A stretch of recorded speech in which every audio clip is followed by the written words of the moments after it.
காதலர் தினத்தில் முன்னாள் காதலியின் மீது ஆசிடை ஊத்தி கத்தியால் குத்திய உலகின் கொடூரமான முன்னாள் காதலன்.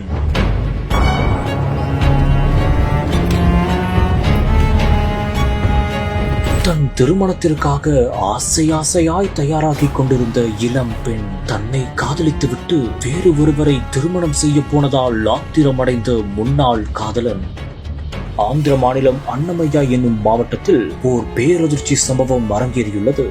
அதே பகுதியைச் சேர்ந்த ஒரு இளம்பெண் மதனப்பள்ளியில் உள்ள ஒரு கல்லூரியில் பட்டப்படிப்பு படித்து வந்துள்ளார். அப்போது கணேஷ் என்ற ஒரு இளைஞருடன் அந்த பெண்ணுக்கு அறிமுகம் கிடைத்துள்ளது. நாள்போக்கில் அது நட்பாக மாறி காதலாகவும் உருவெடுத்துள்ளது. இந்த ஒரு சூழலில் படித்து முடித்த பின் இரண்டு பேரும் தங்களது சொந்த ஊர்களுக்கு சென்று விட்டதாகவும் கூறப்படுகிறது. இதனிடையே அவர்களிடம் இருந்து நெருக்கமும் குறைந்து போனதாக தகவல் வெளியாகியுள்ளது. அந்த ஒரு சமயத்தில் தான் அந்த பெண்ணுக்கு வேறு ஒருவருடன் திருமணம் நிச்சயம் நடந்ததாகவும் கூறப்படுகிறது. இதை அறிந்து கொண்டு அந்த பெண்ணை தொடர்பு கொண்டு பேசியுள்ளார் கணேஷ். மேலும் தன்னை திருமணம் செய்து கொள்ளுமாறு வற்புறுத்தி கூறியதாகவும் கூறப்படுகிறது. ஆனால் அந்த இளம் பெண்ணோ பெற்றோர் பார்த்து நிச்சயித்த மாப்பிள்ளையை தான் திருமணம் செய்து கொள்வேன் என்று உறுதியாக கூறியதாகவும் கூறப்படுகிறது. இதனால் முன்னாள் காதலரான கணேஷ் ஆத்திரமடைந்துள்ளார். மேலும் அவர் ஒரு கொடூரமான திட்டத்தையும் தீட்டியுள்ளார்.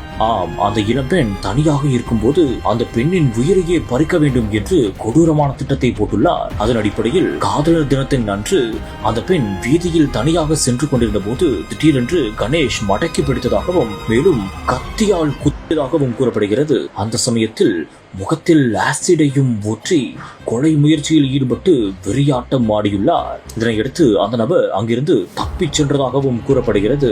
கத்தியால் குத்தப்பட்டது மட்டுமில்லாமல் ஆசிட் ஊற்றப்பட்டதால் அந்த இளம்பெண் வலியால் துடித்துள்ளார். இதனையடுத்து அவரை மீட்ட உறவினர்கள் மருத்துவமனையில் சிகிச்சைக்காக அனுமதித்துள்ளனர். இதனையடுத்து ஆசிட் ஊற்றிவிட்டு கத்தியால் குத்தி தப்பியோடிய கணேஷை போலீசார் தற்போது தீவிரமாக தேடி வருகின்றனர். பாதிக்கப்பட்ட நபர்கள் தங்களுடைய தரப்பை குற்றச்சாட்டாக முன்வைத்துள்ளனர்.